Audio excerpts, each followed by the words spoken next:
Assalamualaikum warahmatullahi wabarakatuh. Selamat pagi. Waalaikumsalam warahmatullahi wabarakatuh. Apakah suara saya bisa terdengar? Pagi, Pak. Bisa, Pak. Halo. Halo, Pak. Masuk, Pak, masuk. Halo. Iya, Pak, terdengar, Pak. Halo Pak, kedengaran Pak.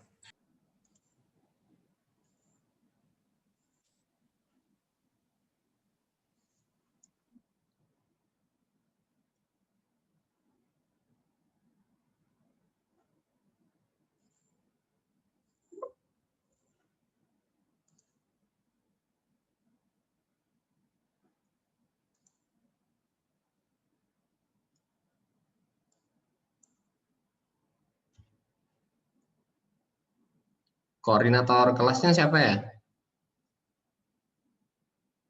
Koordinator kelas? Halo, Pak. Iya, Pak. Oke.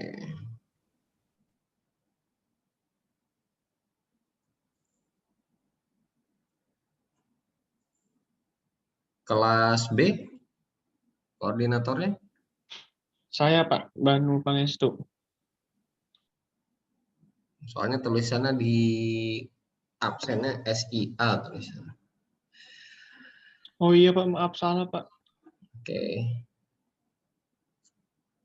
Baik, hari ini belum ada materi perkuliahan. Biasa di perkuliahan awal saya ingin menjelaskan dulu seperti apa perkuliahan kita dalam sistem operasi yang ada di bagian saya ya. Maksudnya ini sesi khusus buat saya yang jadi dosennya. Mungkin semua udah tahu nama saya di situ udah jelas. Kemudian di jadwal juga Anda bisa lihat nama saya di situ. Tidak perlu ada perkenalan lagi. Sudah jelas kok namanya siapa yang ingin saya sampaikan agar Anda di sini paham. Setiap dosen itu biasanya punya karakter masing-masing ya, punya apa ya, style masing-masing. Jadi apa ya, setiap orang mungkin, setiap dosen maksud saya itu mungkin punya tools ataupun metode bagaimana caranya mereka menyampaikan materi atau tugas atau yang lain-lain. Nah, kalau saya sebenarnya yang mungkin tidak pernah berubah ya dari awal saya ngajar sampai dengan sekarang tuh nggak banyak berubah. Yang banyak berubah mungkin di sisi materinya, maksudnya materinya karena update-nya lumayan cepat, nah itu yang sering berubah. Tapi esensi dalam penyampaiannya sih tidak terlalu banyak berubah karena memang dari awal saya kembali lagi mengajar di Unmul setelah kuliah S2 itu saya sudah menggunakan e-learning. Ada yang nanya, Pak kita pakai MOOC atau enggak? Enggak, kita pakainya e-learning. E-learning itu basisnya Moodle. Nanti saya akan kasih petunjuk atau clue bagaimana Anda menggunakan Moodle atau e-learning.unmul.ac.id. Mungkin beberapa dari Anda yang dari SMK sudah pernah menggunakan dari SMK-nya masing-masing. Ya sebenarnya semua sama Moodle itu, tidak ada yang berbeda. Yang berbeda mungkin cuma tem atau tampilannya saja. Jadi kalau temnya kan kita bisa ganti-ganti, icon-iconnya bisa ya tergantung temnya gitu. Jadi tidak sama dari satu tem satu ke tem yang lain. Tapi secara fungsional semuanya sama. Nah terkait dengan sistem operasi, saya bisa bikin pool nggak ya di sini sebentar? Wah nggak ada poolnya kayaknya. Oke, ya gini aja. Itu kan ada tombol reaction ya. Tombol reaction. Saya ingin tahu dulu dari sekian mahasiswa yang mengambil sistem operasi, yang bisa menginstal sistem operasi di laptopnya ataupun di PC-nya, silahkan Anda angkat tangan. Itu ada tombol reaction di bawah. Anda silahkan thumb up aja, thumb up. Kasih jempol yang bisa. Jangan raise hand pakai, raise hand boleh deh, raise hand aja. Raise hand boleh. Thumb up boleh, raise hand boleh. Yang bisa menginstal sistem operasi di PC ataupun di laptopnya silahkan raise hand atau thumb up.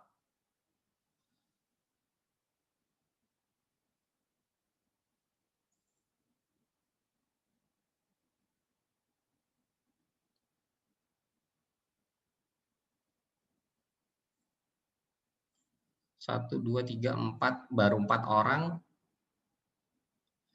Sekali lagi pertanyaannya, siapa yang bisa menginstal sistem operasi, baik itu di laptopnya maupun di PC-nya, silahkan Anda raise hand atau thumb up.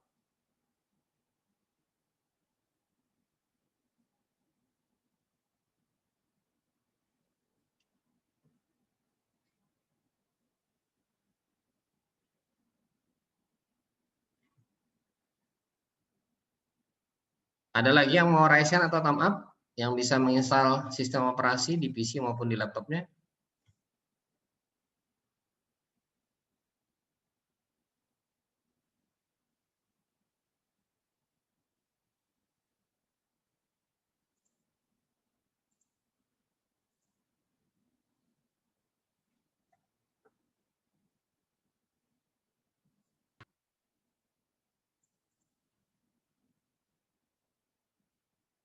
Oke, nggak banyak ternyata yang silakan Anda lower hand.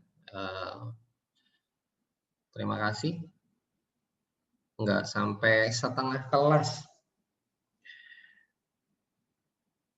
Oke, pertanyaan berikutnya saya juga ingin tahu yang asalnya dari SMK kejuruan TKJ atau multimedia atau RPL, silahkan Anda raise hand atau thumb up.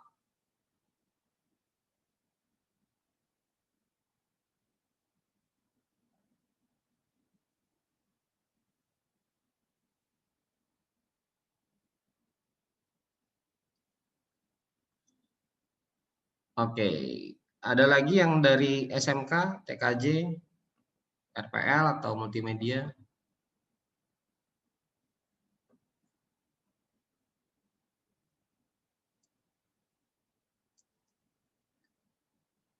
Oke, kondisinya kayaknya sama. Silakan Anda lower hand atau nonaktifkan thumb up-nya.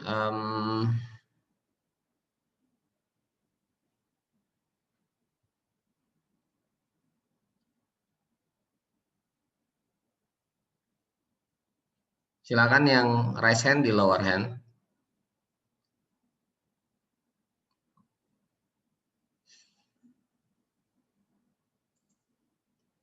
Baik,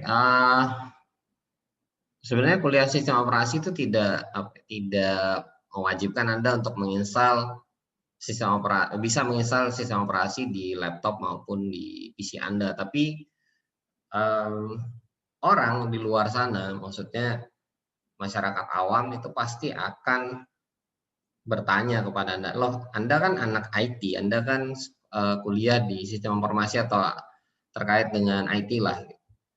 Pasti orang-orang tersebut, entah itu keluarga, teman, kerabat, kolega, ataupun siapapun lah yang tahu Anda kuliah yang terkait dengan IT, pasti akan menanyakan kompetensi Anda. Pasti akan minimal mereka bertanya kalau misalkan handphonenya rusak, tolong dong diliatin handphone saya kenapa ya sering pop up iklan misalkan gitu. Nah, kalau misalkan mereka tahu Anda telah mengambil mata kuliah sistem operasi, pasti mereka akan nanya, tolong dong Windows saya bermasalah gitu, muncul activation Windows misalkan. Windowsnya harus diaktifasi. Nah, atau Windowsnya kayaknya minta diinstal ulang, tolong diinstalkan. Anda mau jawab apa kalau Anda nggak bisa, tidak bisa menginstal sistem operasi, padahal Anda sudah menerima perkuliahan. Memang di dalam silabusnya sendiri memang Anda tidak diarahkan untuk menginstal sistem operasi, tapi kalau sistem operasi dalam perkuliahan ini sebenarnya aslinya itu dulu dipakai untuk meletakkan fondasi dasar kepada si mahasiswa bagaimana caranya mahasiswa membuat sistem operasi. Jadi membuat sistem operasi. Kalau membuatnya bisa, pasti nginstalnya juga bisa kan. Masa sudah kita buat, instalnya nggak bisa, itu kan agak lucu gitu. Nah, kalau Anda bisa membuatnya, sudah pasti bisa menginstalnya. Nah, tapi seiring dengan waktu dan juga arahnya Anda adalah sistem informasi, hal tersebut mungkin tidak seluruhnya Anda bisa membuat, tapi Anda diharapkan untuk memahami bagaimana sistem kerjanya sebuah sistem operasi. Dan juga harapannya Anda bisa menginstal, minimal Anda bisa menginstal laptop Anda sendiri atau PC Anda sendiri. Saya rasa tidak rugi kalau Anda mampu untuk melakukan instalasi sistem operasi di laptop maupun PC Anda sendiri. Anda akan tahu bagaimana cara kerja sistem operasi, bagaimana sistem operasi itu menghubungkan antara Anda sebagai user dari komputer dengan hardware yang ada di dalam komputer Anda. Nanti Anda akan diminta menginstal driver, dari situ Anda akan sadar, oh ternyata hardware itu perlu driver. Driver itu akan memperkenalkan hardware ke sistem operasi. Anda akan tahu bahwa ternyata sistem operasi saya sudah mengenali hardware-nya, berarti hardware-nya sudah tercatat di dalam sistem operasi saya. Nah, itu kan tidak akan Anda dapat kalau Anda cuman di perkuliahan saja, Anda tidak langsung praktek atau Anda tidak melihat itu kondisinya di lapangan. Jadi kalau Anda belajar instalasi sistem operasi, nantinya Anda akan mengetahui lebih detail atau bisa jadi Anda akan mengetahui hal-hal yang mungkin tidak Anda dapat di bangku perkuliahan. Sekali lagi ini bukan bangku anak SMA atau SMK. Ini adalah bangku anak perkuliahan, jadi Anda diminta untuk melakukan eksplorasi secara mandiri. Kalau Anda pakai sistem SKS itu sebenarnya Anda harus lebih banyak belajar secara mandiri. Jadi dosen itu bukan guru, sekali lagi. Dosen tidak seperti guru. Dosen itu adalah partner learning Anda, teman belajar Anda. Kalau guru itu memang istilahnya digugu dan ditiru ya, diikuti dan dipatuhi apa yang disampaikan oleh guru. Anda diberikan guidance atau Anda diberikan arahan. Nah, kalau dosen itu lebih kepada suportif. Anda diberikan challenge, Anda diberikan tantangan untuk menyelesaikan berbagai macam masalah dengan keilmuan Anda. Jadi bedanya seperti itu. Nah, di dalam sistem operasi sendiri sebenarnya banyak yang bisa Anda explore gitu, banyak yang bisa kita pelajari, termasuk ya scheduling atau penjadwalan. Nah, itu juga nanti Anda akan banyak manfaatnya ketika Anda berada di dunia kerja atau mungkin kehidupan Anda kacau balau, jadwal nggak bisa ngatur, bangun telat dan yang lain-lain. Dengan sistem operasi ternyata ada esensi atau ada filosofi di dalamnya, kita bisa mengatur penjadwalan berdasarkan prioritas, misalkan seperti itu. Nah, itu ada di dalam sistem operasi. Oke, saya juga ingin tahu dari sekian peserta perkuliahan yang masih pakai Windows XP, silahkan raise hand, nggak perlu malu. Nanti saya akan sebutkan kenapa Windows XP itu keren. Ada yang masih pakai Windows XP? Silahkan raise hand, nggak usah malu-malu. Saya juga masih pakai Windows XP kok. Biar saya kasih reaction duluan. Saya masih pakai Windows XP. Tapi yang saya pakai buat ngajar sekarang Windows 10 pasti. Yang pakai Windows 7, silahkan raise hand atau thumbs up. Satu orang, oke. 3 orang. Yang pakai Windows 8, Windows 8, silakan raise hand. Windows 8 atau 81, boleh Anda raise hand atau thumbs up.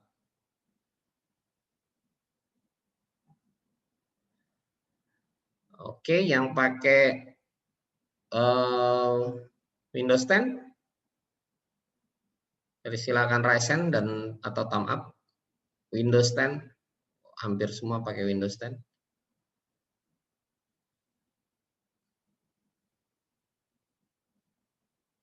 Yang pakai Windows 10, silakan raise hand dan thumb up.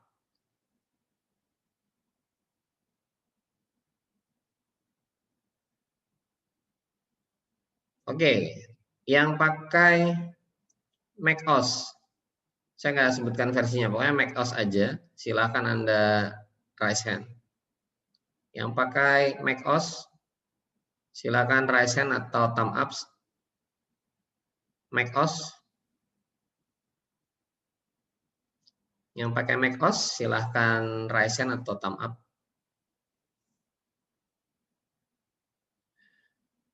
Oke, ada 2 orang. Yang silakan lower hand. Yang pakai Linux, saya nggak akan sebut pakai Linux distro apa, mau pakai Ubuntu, mau pakai Debian, mau pakai yang lain-lain. Yang pakai Linux silakan raise hand atau thumb up. Yang pakai Linux.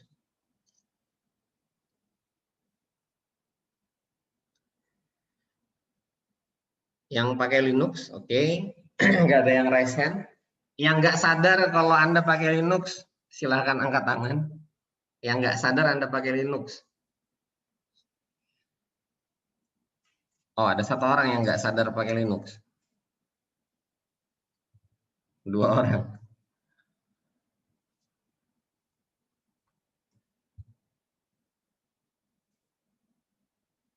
Baik. Kalau Anda pakai sistem operasi Android, Android itu sebenarnya dalamnya Linux. Jadi silakan Anda angkat tangan. Yang pakai Android, handphonenya silakan Anda raise hand. Yang pakai Android silakan raise hand.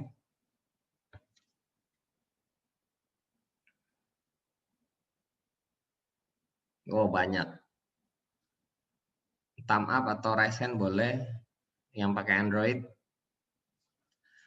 Oke, nah ini yang terjadi ketika Anda nggak sadar bahwa Anda sebenarnya pakai Linux. Core-nya Android itu adalah kernel Linux.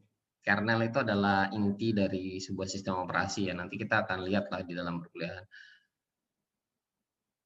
Silakan Anda lower hand yang pakai Android yang tidak pernah sadar ternyata di dalamnya adalah Linux.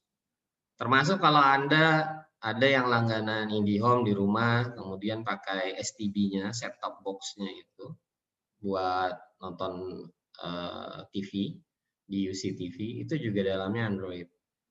Kalau dalamnya Android berarti dalamnya kernelnya adalah Linux.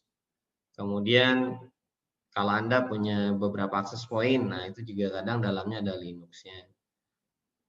Kalau ada anak TKJ di sini yang pernah mainan pakai Mikrotik, itu juga dalamnya adalah Android.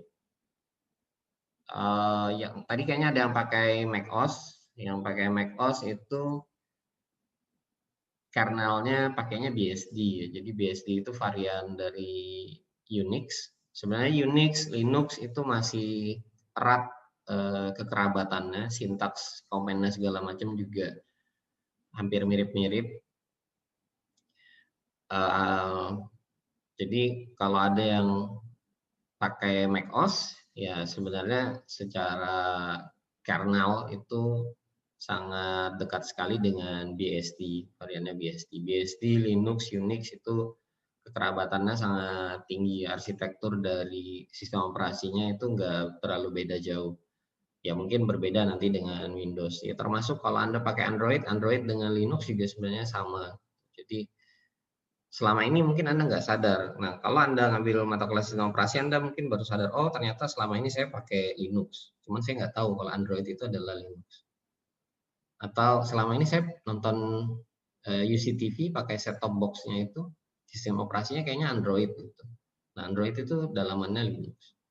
Mungkin kalau Anda pergi ke cafe atau Anda ke tempat-tempat yang ada hotspotnya, kemudian pengelola hotspotnya pakai Mikrotik juga kernelnya juga pakainya Linux.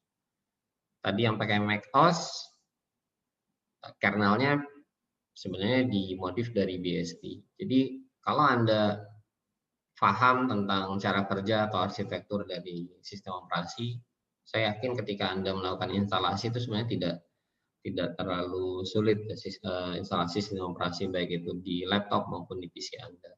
Anda bisa berlatih pakai VirtualBox dulu, Anda bikin virtual komputer, Anda install di virtual komputernya. Ya mulai dari yang paling sederhana, misalkan Windows XP. Tadi saya sempat sebut kenapa Windows XP itu keren, karena Windows XP adalah produk Microsoft untuk sistem operasi yang menurut saya sampai dengan sekarang masih paling sedikit bug-nya, masih paling bagus performance-nya dengan hardware pada saat itu. Jadi kenapa Windows XP sampai dengan sekarang masih digunakan walaupun supportnya sudah dihentikan oleh si Microsoft, karena memang Windows XP ini terkenal dengan kinerjanya yang bagus, minim bugs, kemudian juga performance-nya tidak membutuhkan hardware yang cukup tinggi di zamannya. Sehingga kalau Anda mungkin pergi ke ATM, Anda mungkin pergi ke mesin-mesin industri, atau mungkin Anda pernah menggunakan alat-alat yang ada komputer kecilnya di dalamnya, misalkan untuk fiber optik itu ada OTDR namanya, kadang di dalamnya itu ada Windows XP-nya. Di mesin ATM paling sering saya masih temukan banyak mesin ATM yang masih menggunakan Windows XP. Nah itu bukti, bahkan di ini pernah juga di tempat produksinya Mac, itu alat produksinya juga pakai Windows XP. Itu pernah terlihat, saya lupa, di salah satu sosial media memperlihatkan bahwa ternyata Mac itu dibuat dengan mesin produksi yang di dalamnya pakai Windows XP. Jadi terkadang ada hal-hal yang di dalam dunia komputer itu kita mungkin nggak sadar, oh ternyata kita pakai, atau ternyata itu dibuat oleh sistem operasi yang lain. Jadi belum tentu sebuah sistem operasi itu punya nilai plus di keseluruhan lini atau semua hal. Setiap sistem operasi itu akan punya keunggulannya masing-masing ya untuk saat ini. Jadi kalau Anda menyatakan bahwa sistem operasi Windows 8 yang terbaik, ya di dalam hal apa dulu, jadi tidak semuanya. Atau Windows itu yang the best dalam hal apa dulu. Atau macOS itu yang paling bagus dalam hal apa dulu. Jadi setiap sistem operasi itu akan punya keunggulannya masing-masing lah, dan juga kelemahannya masing-masing. Nanti akan kita banyak bahas di materi perkuliahan. Ini cuma pengantar saja agar Anda tahu bahwa di luar sana banyak sekali sistem operasi yang beredar, yang mungkin Anda juga nggak sadar ada di depan mata Anda sendiri, entah itu di handphone, di mesin ATM, atau bisa jadi di mesin cuci. Kalau sekarang kan udah banyak yang produk-produk smart seperti itu. Sistem operasi bisa di-embed ke dalam komputer kecil-kecil seperti Arduino misalkan, atau Raspberry. Itu juga sistem operasinya bisa kita masukkan ke dalam komputer-komputer kecil tersebut. Bahkan di beberapa sepeda motor, mobil itu juga sudah banyak pakai sistem yang terkomputerisasi. Di dalamnya pasti ada sistem operasinya. Oke, mungkin itu untuk perkuliahan hari ini. Saya cuma ingin membrainstorming atau merubah mindset Anda dari dari siswa ke mahasiswa. Kemudian Anda juga harus banyak mengeksplor hal-hal yang selama ini mungkin belum terjamah oleh pola pikir Anda yang ada di luar sana, terutama terkait dengan mata kuliah sistem operasi. Untuk hal-hal lain seperti penilaian, absen, dan segala macam, nanti akan saya sampaikan mungkin kita nanti perlu bikin grup Telegram aja kayaknya. Kalau WhatsApp sudah terlalu banyak grup di WhatsApp saya. Kemudian juga cukup berat kalau pakai WhatsApp, lebih ringan pakai Telegram. Termasuk juga nanti kalau ada yang belum pernah pakai e-learning.unmo.ac.id juga nanti kita bisa diskusikan di grup tersebut. Ada yang ingin ditanyakan?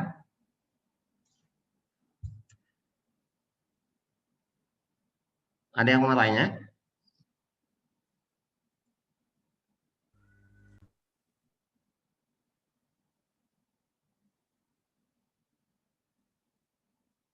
Halo, halo. Ada yang mau Iya, tanya? halo. Iya, halo Pak. Yap. Kalau tidak ada yang mau bertanya, untuk perkuliahan hari ini saya cukupkan. Saya akhiri. Assalamualaikum warahmatullahi wabarakatuh. Selamat pagi. Waalaikumsalam warahmatullahi wabarakatuh. Waalaikumsalam warahmatullahi wabarakatuh.